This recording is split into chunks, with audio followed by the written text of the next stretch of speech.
Congolaises, Congolais, chers compatriotes,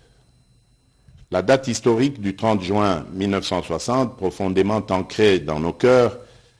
marque l'accession de notre pays, la République démocratique du Congo, à la souveraineté nationale et internationale.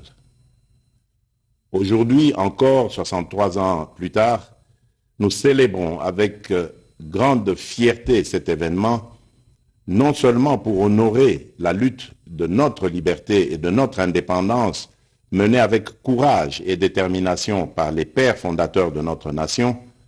mais aussi et surtout pour réitérer notre attachement à ce bien précieux qu'ils nous ont légué et que nous avons à notre tour le devoir de transmettre comme tel aux générations futures, et ce, en dépit de toutes les adversités d'où qu'elles viennent. En effet, dès le lendemain de son accession à la souveraineté nationale et internationale, notre peuple a dû surmonter plusieurs décennies de violences entretenues et voulues, démontrant ainsi sa capacité collective à demeurer résilient en tant que nation. Ceci pour dire que l'indépendance est irrévocablement une valeur fondamentale de notre nation. Elle nous garantit la capacité à façonner notre propre destinée. Elle est une quête incessante de liberté, de dignité, de justice et de souveraineté. Elle constitue le socle de notre identité nationale, notre cohésion sociale, car elle nous permet de mettre en valeur notre culture, notre histoire et nos aspirations profondes.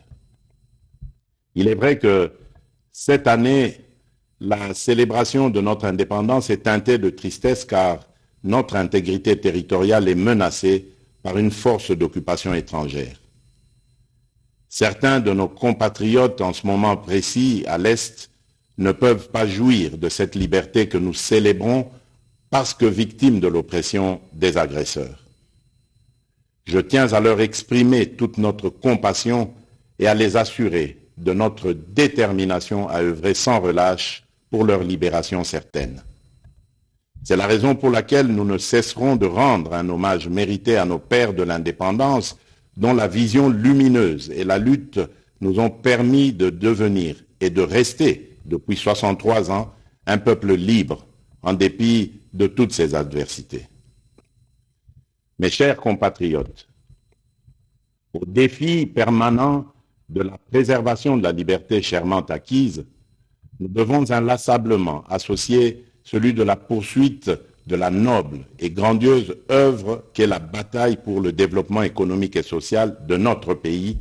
de manière à mériter ainsi le rêve et les sacrifices consentis par nos pères de l'indépendance. C'est seulement à cette condition que les générations futures pourront à leur tour être fiers de l'héritage que nous leur aurons légué. Cependant, laissez-moi vous dire que j'ai pleinement conscience de votre perplexité au regard de la baisse du pouvoir d'achat, surtout celui des plus démunis, dont les conséquences, bien que prévisibles sur le panier de la ménagère, se veulent pour certains difficilement surmontables. Les performances enregistrées au niveau des recettes intérieures grâce à une évolution favorable des prix de produits de base et à la numérisation du processus de recouvrement n'ont pas été suffisamment ressenties à cause du contexte économique mondial et de la situation sécuritaire à l'est de notre pays. En effet, l'enlisement de la guerre en Ukraine, d'une part, a occasionné la hausse des prix mondiaux des commodités et des matières premières, de l'énergie et des produits de première nécessité, entraînant ainsi des pressions inflationnistes dans le pays et même au sein des économies les plus robustes du monde. Et d'autre part, la guerre à l'est du pays a provoqué une augmentation significative du volume des dépenses exceptionnelles dans le domaine de la sécurité en vue de garantir notre intégrité territoriale. Cependant, les perspectives à court et moyen terme demeurent favorables et stables. En effet, les prévisions du Fonds monétaire international pour 2023 sont de l'ordre de 8%, de 7,2% pour 2024 et de 7,5% pour 2025. C'est ainsi que je voudrais vous rassurer que l'amélioration des conditions de vie de mes concitoyens demeure au cœur de mes priorités quotidiennes. J'ai assigné au gouvernement de la République, sous l'autorité du Premier ministre et à la Banque centrale du Congo, la tâche particulière d'accentuer les efforts de stabilisation des paramètres macroéconomiques en vue de limiter au maximum les effets néfastes sur le panier de la ménagère, d'améliorer la gouvernance publique dans ces secteurs et de répondre autant que possible aux aspirations légitimes du plus grand nombre d'entre nous. Mes très chers compatriotes, au choc sus évoqué et que le gouvernement s'est ardemment employé à amortir, se sont ajoutées les menaces persistantes à notre intégrité territoriale et à la sécurité de nos populations et de leurs biens. En effet, le climat d'insécurité qui prévaut dans certains espaces de notre territoire national perturbe fortement la poursuite harmonieuse des ambitions que nous revendiquons collectivement. Comme vous le savez, notre pays fait face depuis de nombreux mois dans sa partie orientale à une agression vile et barbare perpétrée par un voisin belliqueux, le Rwanda, au nom d'intérêts obscurs et ignobles. Au regard du danger que court le pays, il vous souviendra que j'avais lancé l'année passée un appel patriotique à notre jeunesse de s'enrôler dans les rangs des forces armées de la République démocratique du Congo et de la police nationale congolaise.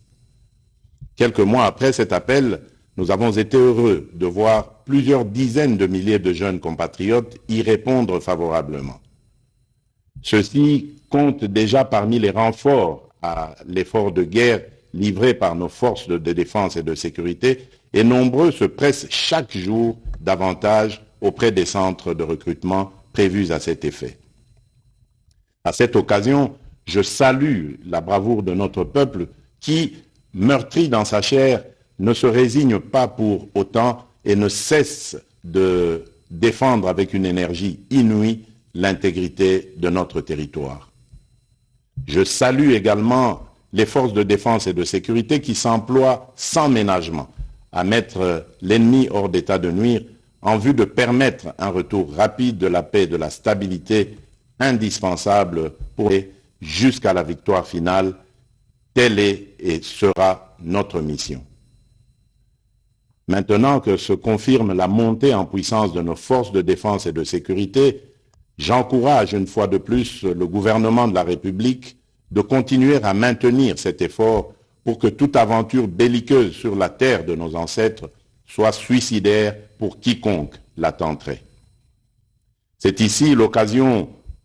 d'exprimer notre entière solidarité à toutes nos sœurs et à tous nos frères des territoires occupés par les terroristes du M23, lesquels frères et sœurs vivent présentement dans des conditions d'extrême précarité et dont la situation humanitaire n'a cessé de se dégrader à cause de leur éloignement forcé de leur milieu d'origine et des exactions subies. Je tiens à les rassurer que les nouvelles mesures arrêtées par le gouvernement, en plus de celles déjà prises sur le